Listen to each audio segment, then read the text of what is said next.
Isaiah, welcome to Locked In, brother. What's up, Ian? Thanks to Quell for connecting us, man. Shout out to my brother Quell. They was doing him dirty in the comments. I came to defend his honor, man. Yeah, man. Well, I mean, we were just talking that he meant well. It came off the wrong way. First off, everything he said was 100% true.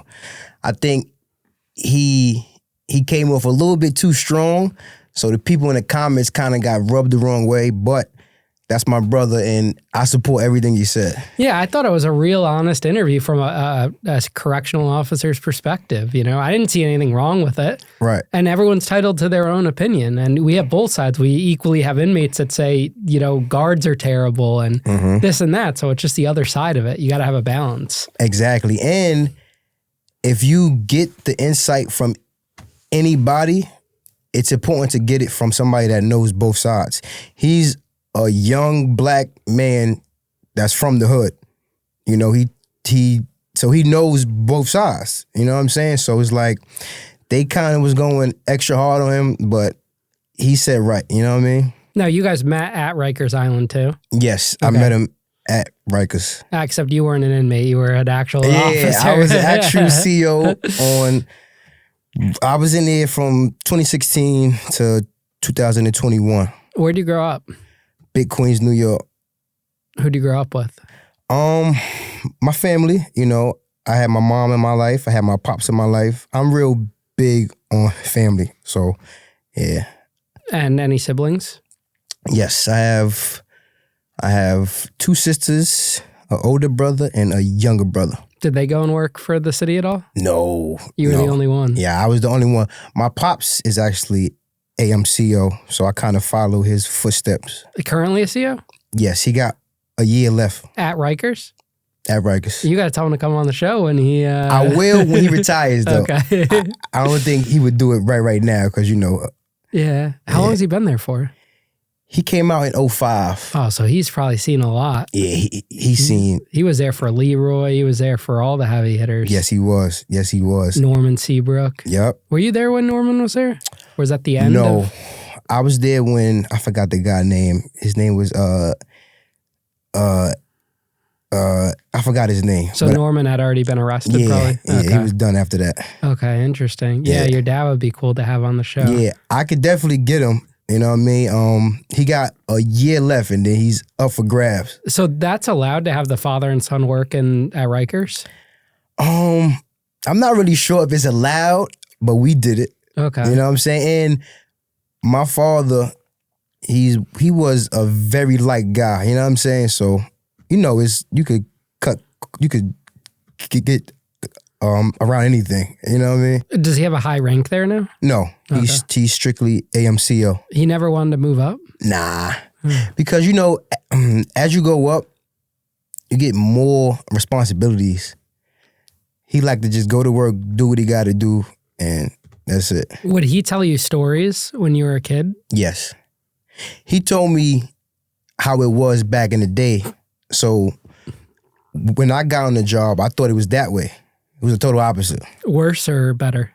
Worse. It was worse. Yeah. As far as the department, they kind of want you to do the job with your hands tied. So it's like they damn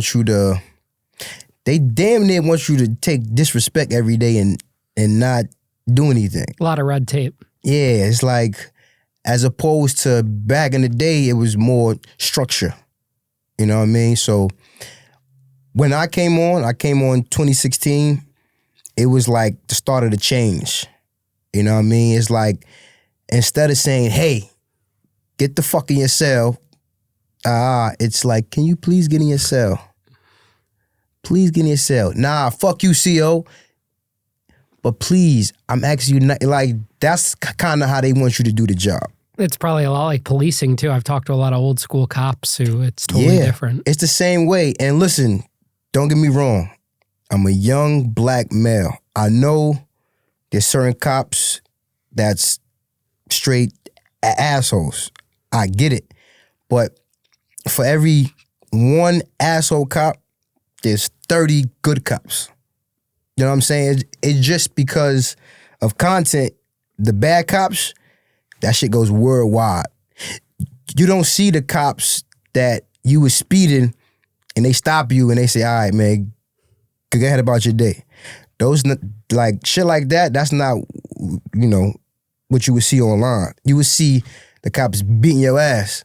You know what I mean? Which, don't get me wrong, those type of cops, they deserve the book thrown at them.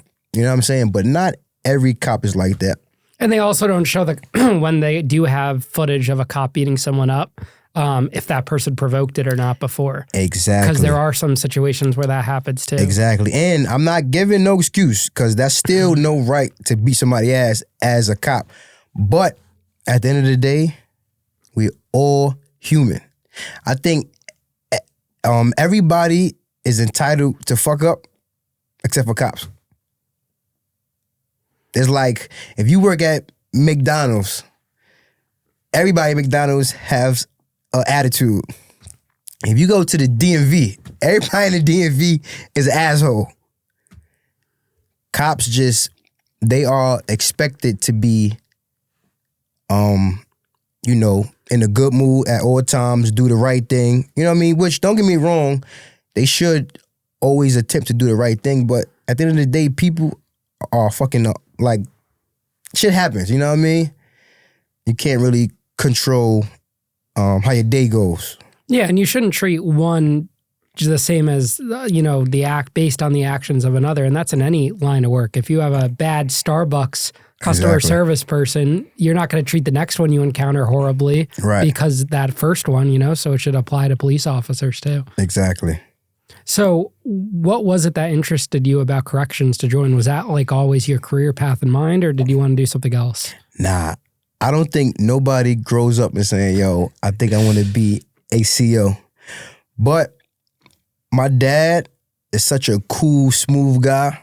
He made it look so easy that I was sold. You know what I mean? So when he became a CO, he made good bread. So I'm like, yo, if my dad can do it, I could do it. And I kind of always wanted to be like my dad. You know what I mean? So I took the test. They called me back in 6 months. I became a CO at 21, bro. That was your first real job? It was my first real career. I worked at McDonald's and shit like that. But I became a New York City correctional officer at 21. And did you go to college at all or no? Yes. I went to college for 2 years and I got my what's it called? My degree. And is that a prerequisite to be a city employee for Rikers Island or no? When I came on, yes. You had to have a certain amount of college credits. Oh, interesting. Yeah, but the job got so bad, they took that back and said, yo, fuck it. I don't care if you don't got college credit. Just come on the job. Yeah, because I talked to guys recently that it only lasted like a year or two and they didn't need a college diploma. Yo, bro, they took so much shit off the table, like, yo, fuck it, just come. Because the job is so bad. Now, did you want to be a police officer at all or no? No, I didn't want to be a police officer. I didn't want to be a cop at all because I wanted to be able to go to work and come home and leave work there. I feel like as a cop, you're a cop 24/7 in some way, if that makes sense. It's like, I wouldn't say I was ashamed, but like, I'm the type of person, I don't like people really knowing what I do for work. So I kind of want to do what I got to do, leave and keep it there. As a cop, you kind of like a cop all day long. You know what I'm trying to say? So that's why I really didn't want to be a cop. Like, I don't want to be like out there, right on Front Street. You know what I'm saying? But isn't Rikers similar in a way where, there's a lot of people, even though New York City's so big, you run into so many people you know? Yes. It is. It's just like being on the street. It's just you inside, if that makes sense. You know what I'm saying? But still, I just didn't want to be a cop, bro. And at the time, I know a lot of COs, and all of the guys that I know, they were cool. Like, they were, you know what I mean? They would go to work, come home, and still be cool. I never really met no cops that were cool until, but I'm talking about back then. Like, when I applied for the test, I'm like, cops is like, you know what I mean? All respect to them because they have a tough job as well. But it's like, I just didn't want to be a cop. How do NYPD cops treat correctional officers in New York? Because you guys both have badges, you both have guns. It's 50-50. When I was there and I would get stopped by a cop, if they would see the badge, majority of them would be like, all right, cool, go ahead. You know what I mean? But if you coming across like, yo, I'm on a job too, like, yo, back up, they're going to come with, you not on my job, and they're going to be kind of, you know what I'm saying? So every encounter I had with a cop, it was good. You know what I mean? It was no problems. And yeah. How did your friends react to you wanting to become a correctional officer? When they found out, they came, when I would come back to the hood, they'd be like, you ain't no cop Jay Reed. You ain't no cop Jay Reed. And if you ever seen the movie In Too Deep. No, I never saw that. Yeah, it's the guy, he was playing an undercover cop. And at the end, he found out, and at the end, they found out that he was a cop. So the dude was like, you ain't no cop, you know what I mean? So that was like the you know, yeah. Yeah. That's funny. Yeah. All my friends had mad jokes and shit.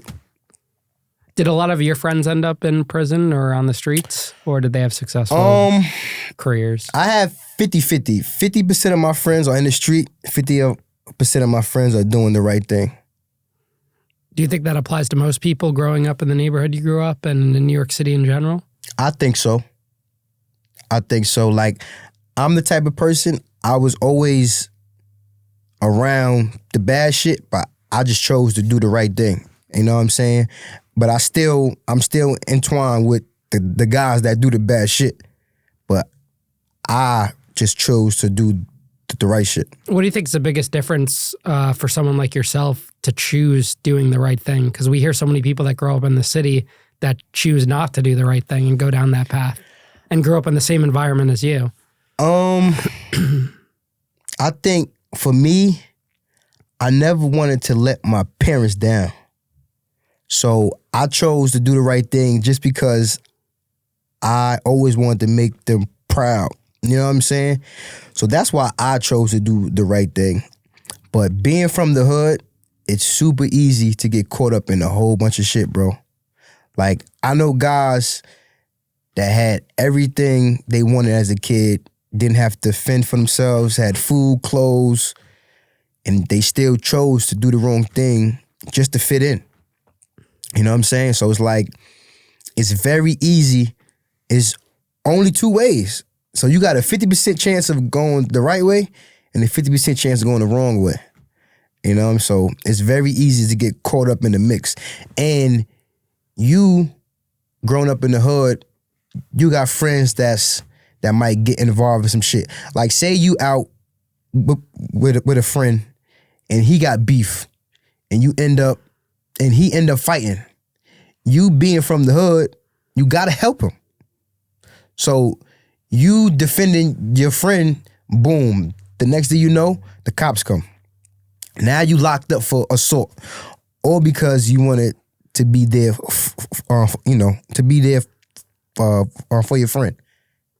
Now, if you didn't help and you sat there and watch your friend get jumped, you go back to the hood. They like, yo, what type of time are you on?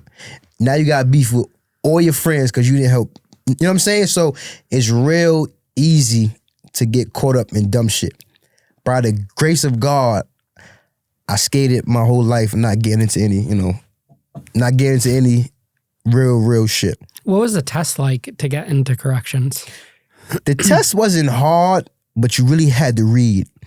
The test is, they give you what you need to know. Like, they would give you a long text and you have to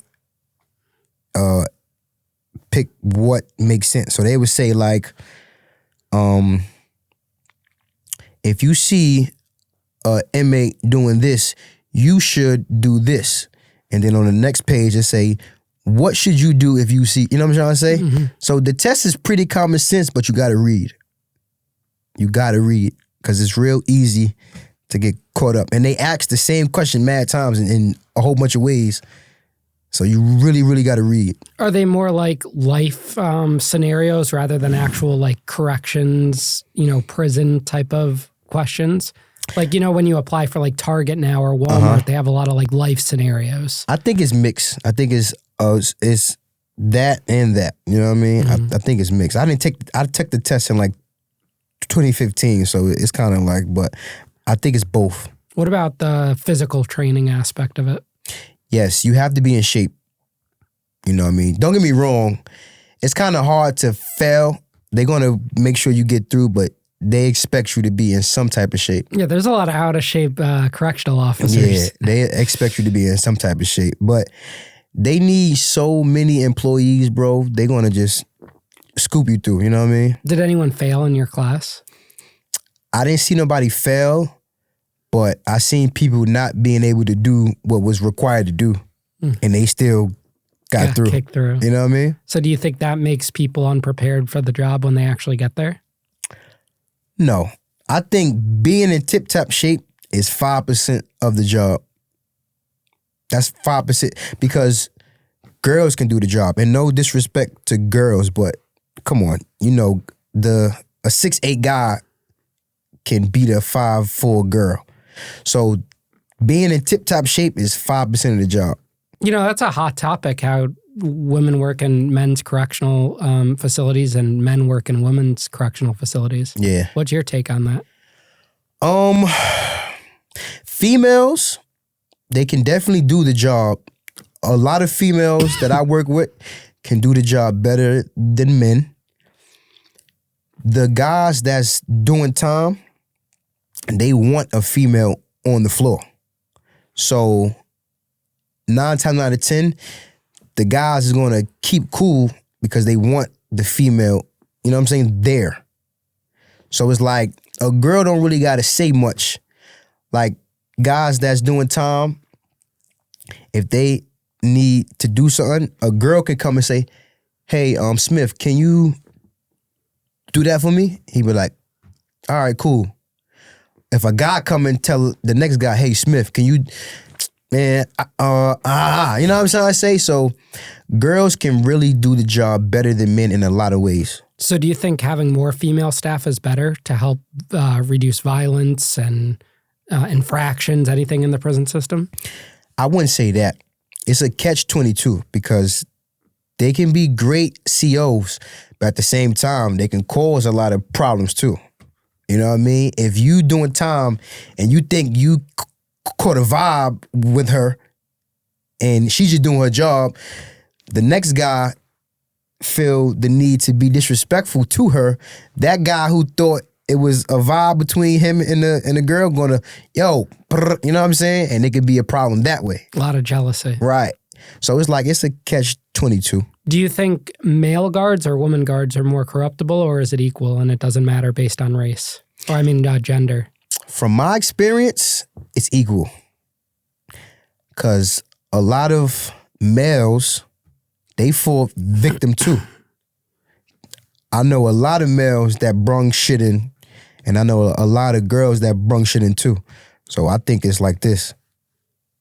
Yeah. What's your opinion on female correctional officers having relationships with male inmates? For starters, there's a million officers there. If you want to date at work, pick an officer. If you really feel like this inmate is your soulmate, just wait till you get out. Listen, love is blind. If you feel like this is your soulmate, just wait till you get out. Why risk your whole career? The academy is 6 months. You going to tell me you went through the academy for 6 months, got sprayed, had to do mad push-ups, do all that just to fall in love with an inmate and do time? That don't make no sense to me. Do they teach you about that in the academy? Yes, that's a big portion of the academy. What is that training like? They tell you if you were ugly before Rikers, you're ugly in Rikers, which means don't let no dude try to, you know what I'm trying to say, try to talk you into feeling like he is in love with you. If you were ugly before Rikers, you were ugly in Rikers. That's the exact quote. And as far as guys fall victim in a whole other way. The guys kind of get cool with them, and you kind of feel like entitled to bring shit in, or the guys kind of like put you like in fucking fear. Like, yo, if you don't bring this shit, it's gonna be problems. So if you're not strong up here, you will fall victim. And it don't even gotta be being in fear. Some people like that money. A phone in there is probably like a couple $1,000s. If you bring in a phone, he gonna cash app you a couple $1,000s that day. I've had dudes come to me like, yo, F, I got this for that. One cigarette, you can get hundreds of dollars for one cigarette. It's crazy. It's crazy.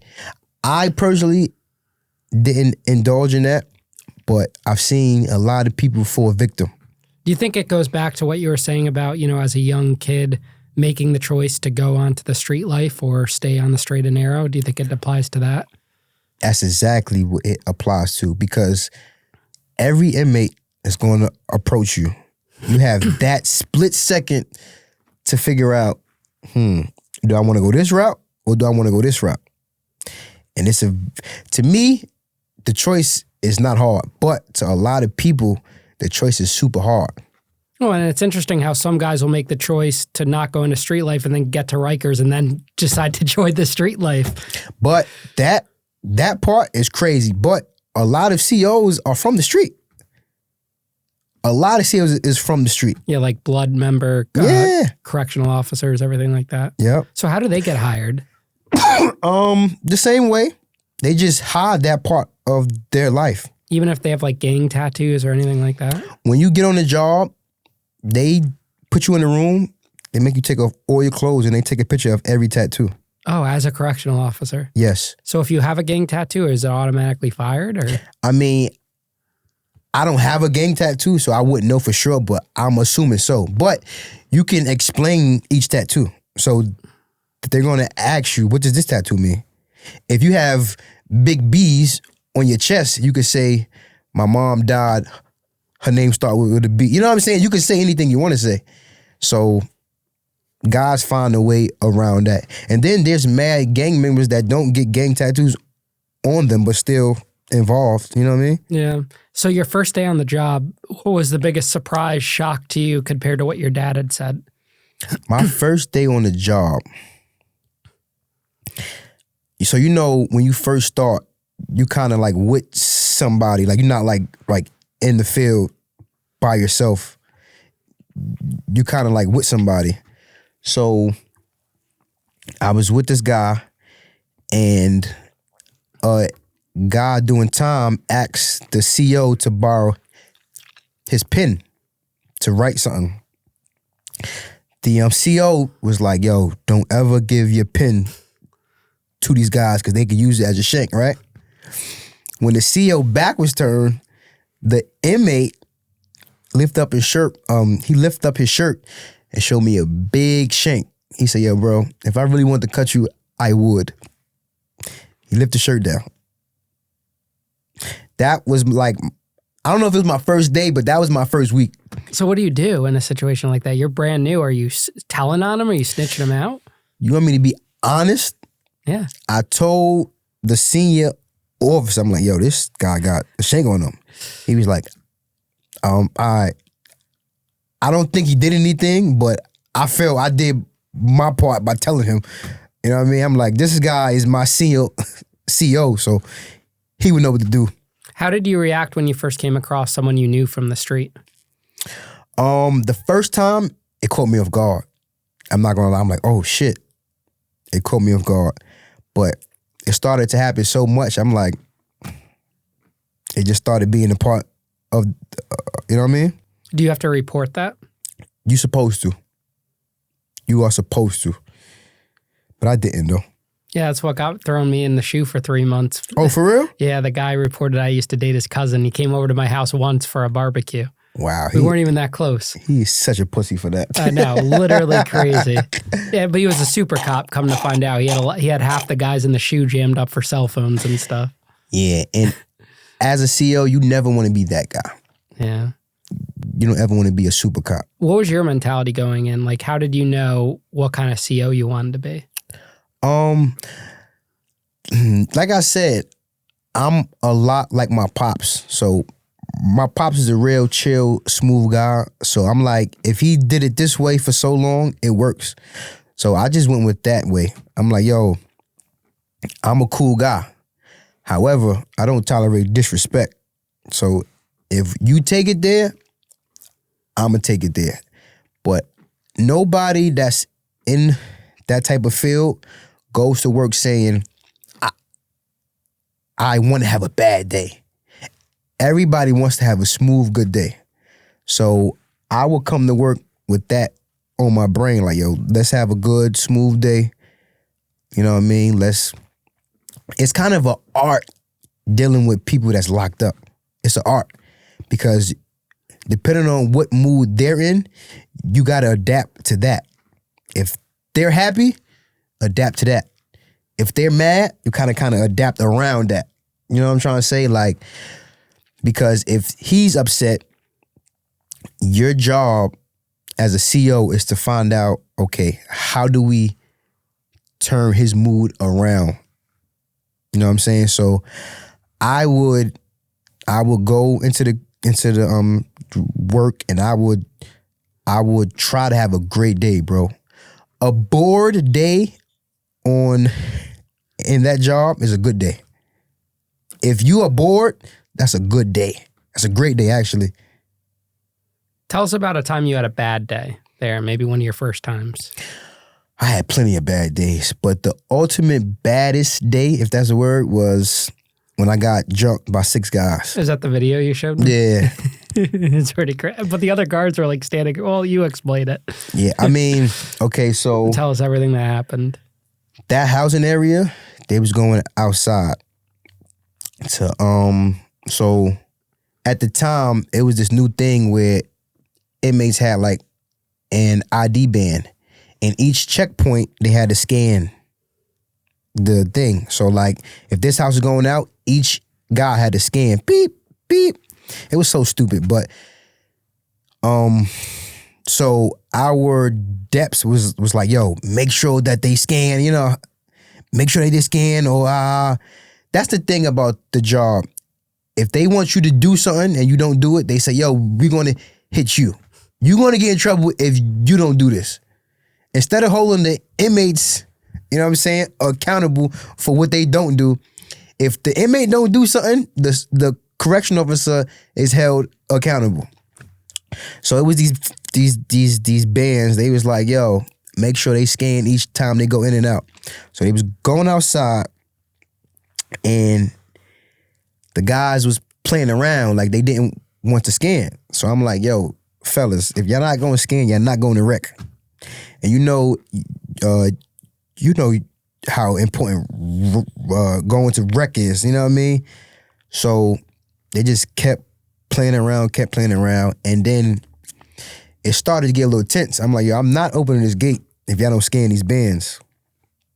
And when I said that, they started to surround me.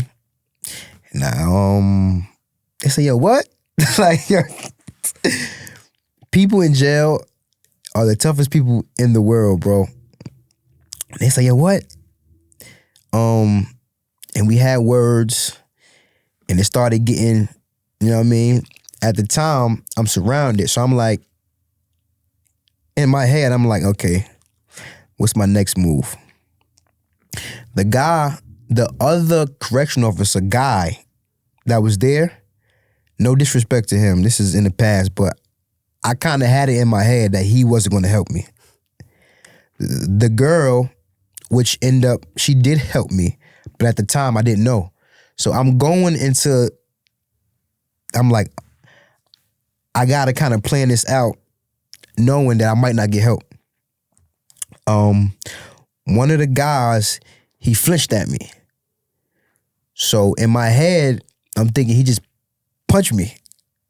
So when he flinched, I kind of backed up and I kind of threw a punch at him. Once I threw the punch, they was all on me.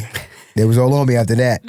You know what I mean? And then the girl, thankfully, shout out to her, she sprayed.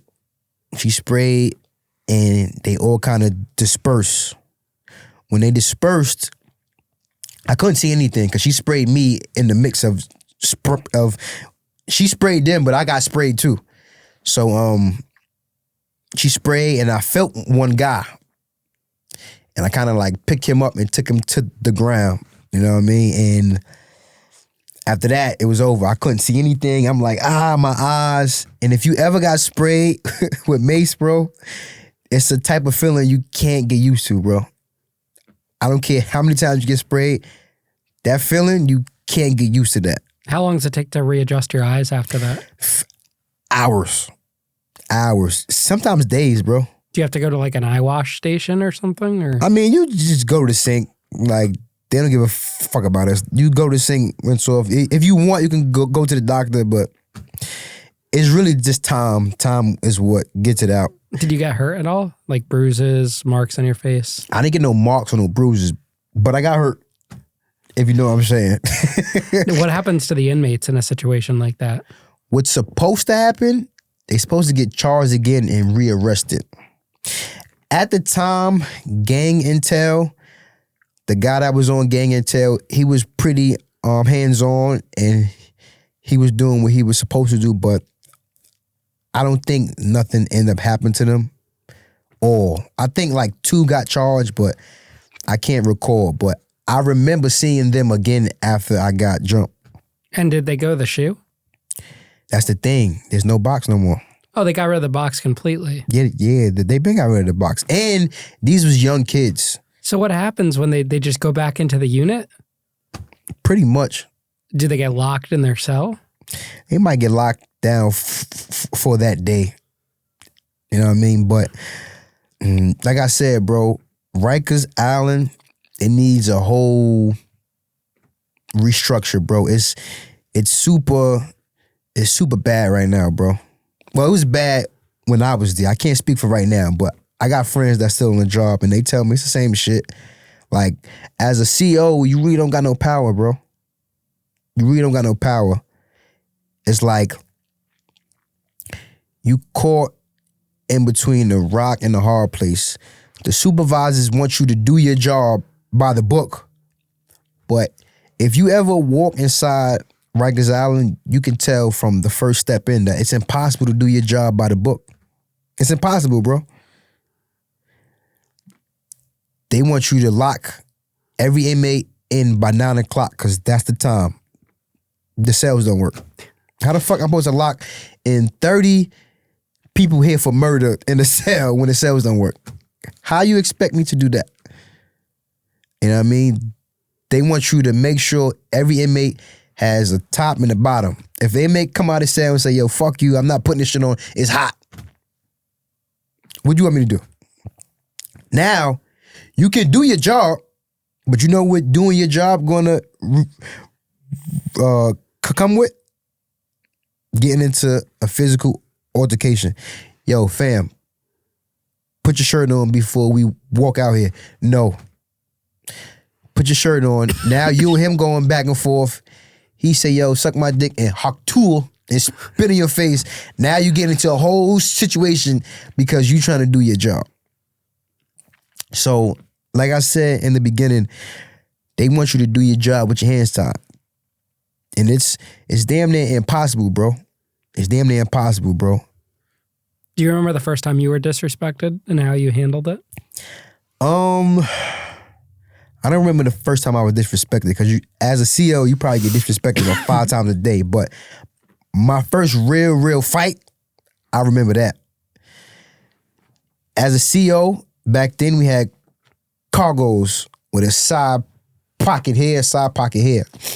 I had a bag of chips in my pocket. An inmate, he went in my pocket and he took my chips. So it's like, I'm like, I fucked up because I shouldn't have had them out like that. But I didn't think an inmate was going to go in my pocket and take the chips. So he went in my pocket and he took the chips. Right then and there, as a brand new CO, because this happened when I was still new. As a brand new CO, you have a choice to make. you gotta either nip that in the bud right now, or the inmates are gonna disrespect you for your whole time here. So I chose, all right, I gotta do something. Because he did it in front of mad other people. So I'm going around the room and telling him, like, yo, bro, just give me back the chips and we good. He's like, nah, fuck that. I'm not giving the chips back. So I'm trying to reach for the chips, you know, and at this point, I don't even care about the chips, but I can't let you have the chips. One, if a captain or a dep come here and see you eating chips, I'm getting in trouble for bringing you contraband. You know what I mean? And if you eat the chips, all the other inmates gonna be like, yo, this guy is soft. He let him, you know what I'm saying? So I'm going around the room trying to get the chips. I end up snatching him. He pushed me. I pushed him back. He had the nerve to feel offended when I pushed him after he pushed me. So he's like, yo, what? He threw up his hands. We started to, you know, go back and forth. He swung. He missed. I swung. It connected. And his whole mouth was bleeding. So even though in my heart I felt like I can beat this guy in a fight, at that moment I was scared because he was bleeding. I'm like, oh, I'm gonna get fired. You know what I mean? I'm like, oh shit. So I'm like, oh shit. So I hit him, boop. He started bleeding instantly. I'm like, oh shit. And then, you know, once some shit like that happened, you hit the bell and everything, woo, everything, you know. And then that was like my first real fight. How are the older officers treating a young guy like yourself? Like, say, a guy that's been on the job 20 years and there you are as a newbie 21-year-old. It's just like any job. The guys with time, they like to shit, not shit on the people that's new, but like, yo, listen, you do it this way, But the problem with the guys with time on the job, they want you to do the job from their standpoint. When I came on, you couldn't do that. Back in the day, like before all these cameras that was in there, if an inmate act up, a CO would be like, whoosh. You know, don't get me wrong. Back in the day, it did happen. It did happen. It was a lot of abuse. It was a lot of fights. It did happen. But we got so far past that the COs from that time, they expect you to be like that with these new inmates. And at the end of the day, you can't. You'll be in jail if you put your hands on an inmate right now, as opposed to back in the day. So a lot of the conflict with the new people on the job, with the old people on the job, is like they have high expectations for you, but it's like, yo, I can't do what you did. You know what I'm saying? Like, it's just impossible. They want you to do the job how they did the job. Yo, but back in my day, I had the whole house on lock. Well, yeah, because if the inmate act up, you can slap the shit out of the inmate and nothing happened to you. Of course you had the whole house on lock now. You know what I'm trying to say? Me coming on, it's cameras everywhere, so that slapping the shit out of somebody is out the question. You know what I mean? Of course you can defend yourself, but they damn near got to hit you first. So that was the vibe between new officers and guys with time. Do you think the cameras reduce violence in there? Or deter it? It reduced the violence of COs hitting on inmates. It reduced that. But as far as inmate on inmate assaults, it didn't stop nothing. It's probably assault every day. What percentage of officers would you say are corrupt? I'll probably say anywhere from 10 to 20%. Do you think that's high? I think 1% is high. Nobody should be corrupt. So let's just say, if one CO brings in a scalpel, right? And that inmate cuts 50 COs, that's terrible. So I think nobody should be corrupt. That's just my opinion. You know what I mean? That's just my opinion. Now, how do you get in something like that? Isn't there security in place to prevent guards? Like, say, a cell phone. Aren't you not allowed to bring a cell phone in?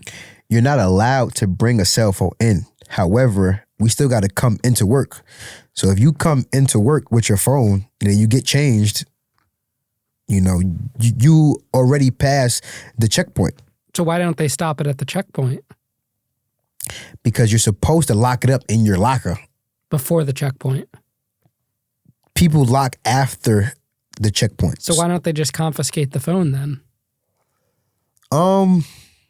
Because you're held to the standards of when you come to work, you're going to put your cell phone in your locker. Wait, so there's no metal detector you have to walk through? Yeah. It's a checkpoint to make sure you don't got like no scalpel guns, but people have phones.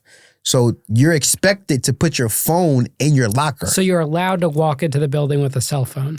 Correct. Okay. But you have to put it in your locker. You're expected to put it in your locker, which they held the lockers behind the checkpoint. So that's the problem of how these phones are getting in. That's one of the problems, but it's not just the COs. There's plenty people on the job that's not correctional officers. Like janitors, vendors. You got doctors. There's a whole bunch of programs that they got.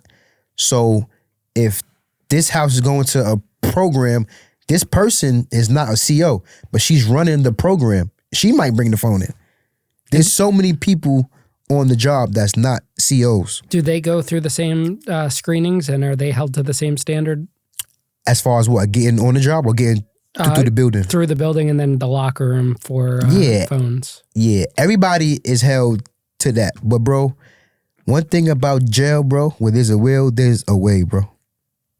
Like, corruption is something that you just not going to be able to stop. You know what I'm saying?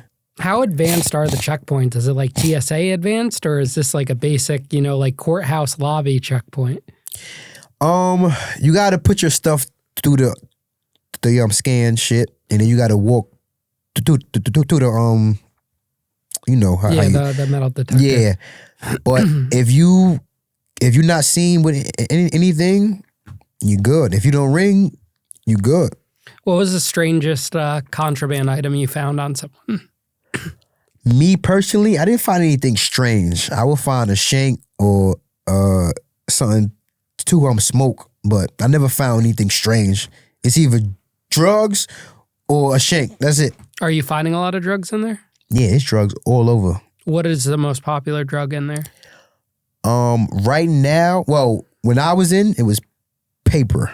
K2, like deuce? Yeah, they would spray the paper with all type of shit, and they would sell that as, you know what I'm saying? Did they implement making photocopies in the mail like they did in the feds? Yes, because so many people were sending paper with sprayed shit on it. Yeah, when I was in the feds, they did that. No colored paper, and then they just started photocopying it eventually. Yeah, but I'm not going to lie, bro. It sounds good, but you'll be photocopying for days, though, bro. There's so many people there, like... Yeah, that get mail. Yeah. I mean, the feds do it, though, but... Yeah, that's true. Yeah. It is pretty crazy, though, the manpower you need to photocopy every person's mail. Bro, that's insane. Just think of the amount of people. And then we talking about NYC. There's 10, 13 jails just on one spot. And you got MDC. Like, there's so many people locked up. That would be kind of insane to do, but... How easy would it be for a guard to bring fast food or any type of food to an inmate? That's super easy. That's super, because that don't ring. So you could bring you could bring anything. You know what I mean? You could bring, because the people at the front gate would assume that that's your lunch. So you're allowed to walk in with food? Yeah, but your bag has to be see-through. So anytime you walk in, your bag that you bring has to be see-through so they can see anything in it. But food is food, though. They just like, all right, go ahead. Do a lot of guards give that to the inmates? Food, I mean, guys that do shit, like if you on some type of work crew, they might give you food. You know what I mean? But I personally didn't give nobody food, but I'm not mad at food. I'm mad at drugs, shanks, you know what I mean? Anything that puts other people in harm's way. You know what I'm trying to say? Yeah. Do you think most of the inmates there are actually guilty, or do you come across inmates that are genuinely innocent? I think there's plenty of people that didn't do it. But I think the people that did do it, it's way more people that did do it than that did not do it. I think there's plenty of people in jail that's in there for a crime that they didn't do. The whole system is flawed. It needs worked from the ground up. You know what I'm saying? So, yes, I do believe there's plenty of people that's sitting in jail right now that didn't do it. How do you feel about the bail system? Like, do you ever see guys that are just ruthless in prison causing a lot of trouble that get bail, and then you also see guys that shouldn't be in there that don't get bail? Yeah, I do. I see both sides a lot. And just like I said, the whole system is fucked up. The law itself is just, it's all fucked up. It needs a restructure from the bottom up. Starting from the cops, when the cops stop you all the way to you going to court, sitting in jail, going back to court, going to prison, everything needs a new structure because it's all fucked up. Now they're talking about closing Rikers. Is that possible? They've been talking about that for years, even before I got on the goddamn job. But it could happen, but I really don't see it happening because it's an ideal spot for what it's for. It's like in its own spot. It's an island. Yeah, it's an actual island. So it's like, I don't see it happening because where you going to put all those people? Don't nobody want a jail in their backyard. You know what I'm saying? In order to close it down, you have to put a jail here, a jail here, a jail here, a jail here, a jail here. So where would you put all of those people? Is the purpose to close it for to rid out corruption? Is that what the purpose is? Like, what are they telling you internally? That's one part of it, but I mean, actually, corruption is not even like the whole why they want to close it down. It just is dirty. It's on garbage. Like it's a whole bunch of talks of why they want to shut it down, but the shit don't, like the people that's inside there, the shit don't work. It's a whole bunch of why they want to shut the shit down. What happened to the shoe? What are they using that for there? Don't really know. I don't really know, but guys who do crime, like they don't really go to like the box. They got rid of the box. Like you might do time in the box if you still want to call it that, but you come back and then go back. Like it's all like being there is so different from doing time. Like it's so different. Have they had renovations or anything or upgrades to the facility during those 5 years you worked there? Yeah. They brung new cells where I was at, but those quickly got fucked up. Like, these guys are smart, bro. They can find a way to fuck with the cell so it won't lock. You know what I'm saying? Like, these guys don't got nothing but time, bro. How often do politicians walk through there? Like, say the mayor. Is he going through there? The mayor don't walk through a lot, but he walks through. There's plenty people in those spots that walk through. And do you guys show an honest representation of it? No. And that's the problem. When we have guests, like those type of people, the supervisors say, yo, make sure everything is good, make sure everything is tip-top shape. So when they walk through, they're assuming everything is ran well. When it's the total opposite. This shit is fucked up. If they saw what was really going on, maybe they can fix something. But when they come, we all got to put on a show. Like on some, hey, this is how. And the problem is, when they have guests, they take them to the best behaved houses. So it's like, yo, why are you taking them there? You know what I'm trying to say? So it's like, no, they don't show the real what's going on. And what would happen if you guys spoke out? Like, say everything you're saying now, if you spoke out to one of these government officials doing a walkthrough, what would happen to you? To be honest, you'll be blackballed. You'll be on the worst post. You'll get the worst vacation pics. They would do you dirty. It's corruption on both sides, not just the guys doing time. People that's on the job, is super corruption. If the supervisor don't like you, you in for a long ride, bro. They're gonna make sure you do the most overtime. They're gonna make sure you in the worst spots. They're not gonna give you no break. That they're gonna try to fuck you any way they can if you piss off the wrong supervisor. Don't piss off the wrong supervisor that's in high power. You're done for. How did the administration and higher-ups feel about former guards doing interviews? Because you were around that time where podcasts started to become popular. Mm-hmm. People like yourself were doing interviews back then and in the past years. Did they say anything about that? Technically, if you're on the job, you can't really speak about it. Like, that's in fine print. When you first get on the job, they tell you, like, don't do no type of, shit like this. But I'm off the job now, so I can say what the fuck I want. Why did you decide to leave? I decided to leave, one, because the job was becoming a strain on my peace, bro. And I'm a real easygoing guy. Before I got on that job, I used to believe people who were depressed was just saying depressed. Like, yo, there's no such thing as depressed. Just don't be depressed. You know what I'm trying to say? But being on that job, bro, I finally realized what depression was. I started to drink a lot of alcohol. I started going out a lot, just partying, just to take my mind off that shit, bro. And I was one of the ones who had it good in there. Like, overall, I had it good in there. And I still was depressed. You know what I'm trying to say? So it's like, that job, bro,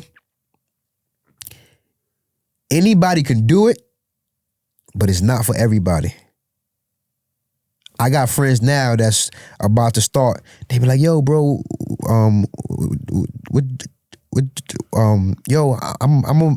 about to be in a job. I said, don't do it. I said, if you looking at me and thinking, yo, if he could do it, I could do it, don't do it. Cause I made a job look good, but that shit was fucking with my peace, bro. I'm getting stuck every day. It was one time I stayed on post for 22 hours, bro. Have you ever sit in the same spot for 22 hours? I mean, I've sat in a cell for 24 hours for months, you know? Right. You're asking the wrong person. Yeah, but you know what I mean. Like, I'm sitting at work for 22 hours, bro. Well, I feel for you better than anyone because I remember sitting in solitary and, the guy that worked the 8 to 4, is getting ready for shift change. He's telling you during the day about his plans for the night, what he's got planned for dinner, everything, what he's going to go home and do. And then all of a sudden, you see him do that 4 p.m. count when the change is supposed to happen. You're like, what happened? And he's like, I got mandated. And then the thing about being a CO, bro, you can have a terrible day. Like, you know how any other job, if you have a bad day, yo, at least at 3 o'clock, I know I'm going home. As a CO, you can get shit thrown on you, slapped, whatever you want. You like, all right, at least I'm going home. You start to walk to that front gate, to walk out the building. Your captain is right there like, hey, Ian, I know you had a bad day. I'm so sorry. These fucking guys. But I need you to go back to 2 upper and hold the floor down. All right? You know what I mean? And it get like that, bro. And then that's if you lucky to even get a relief to walk to the front gate. Because mad times, you sitting there waiting for your partner to come and relieve you. So you just sitting there looking at the door, looking at your watch. You looking at the door, looking at your watch like, all right, they coming any minute now. Next thing you know, you hear that phone ring. You're like, oh. Yeah, I can imagine it's even worse in the winter with call-outs because, like, the prison doesn't close because of a snowstorm. Fuck the snowstorm. People's calling out when it's hot. They're like, yo, I'm going to the beach. Fuck. Why would you go to jail when it's 100 degrees outside, 120 degrees inside? People, listen, I had a great time as a CO until the pandemic hit.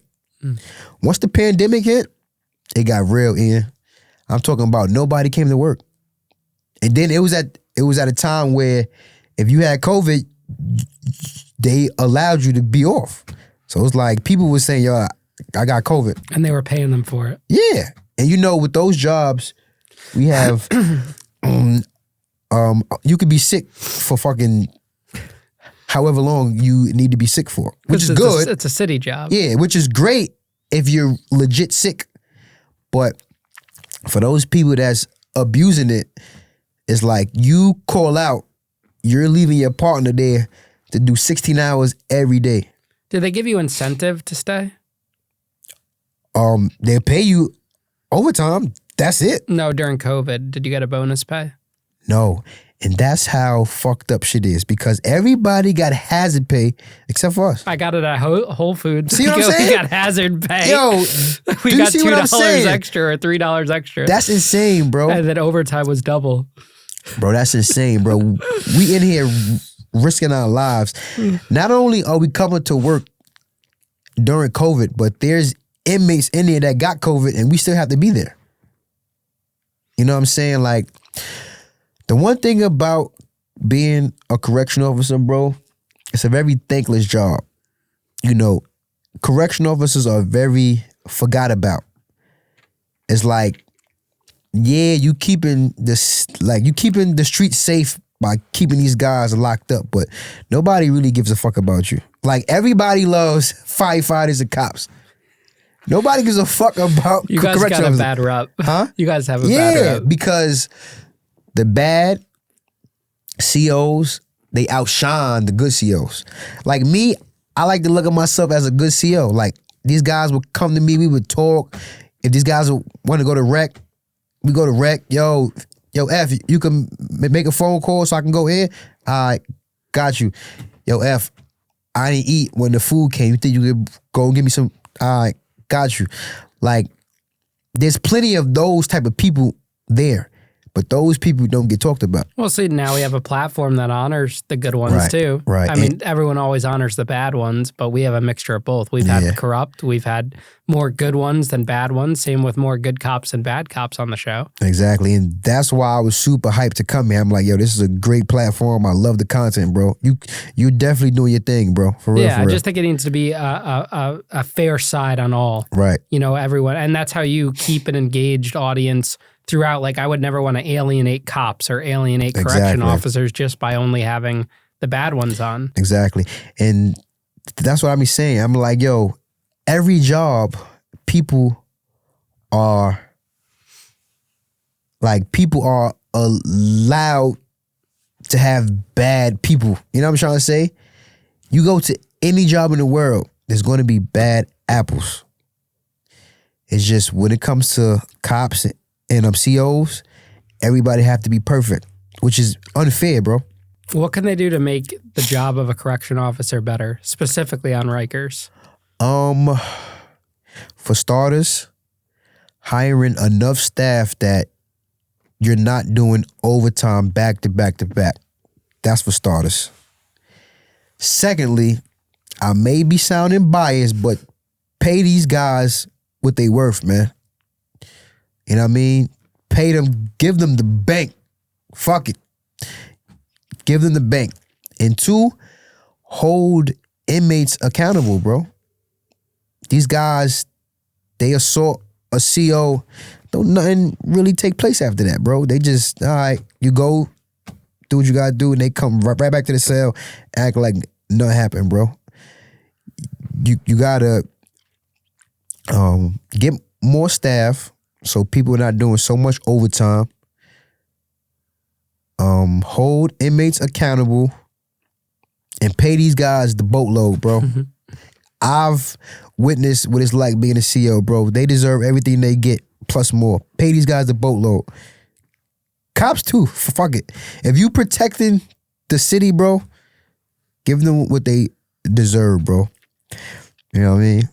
Absolutely. Well, Isaiah, thanks so much for coming on the show today, man. Yo, Ian, it was a great time here, bro. Thank you for getting me on the show, man. I'm a big fan of this shit, man. Yeah, I appreciate you. Send any other guys my way that you work with. I got you. Yo, you already know when this go out, all my friends gonna be like, nah, I need to come and tell my story. I need to come and tell my story. I love it, man. We want more of it, man. You know, Yeah, keep them coming. You know, we appreciate it. All right, brother. And thanks for the gift too. If I win big, I'm not sharing. So good, man. I'm kidding, bro. I'll cut you in on it. Please do. See ya. All right, brother.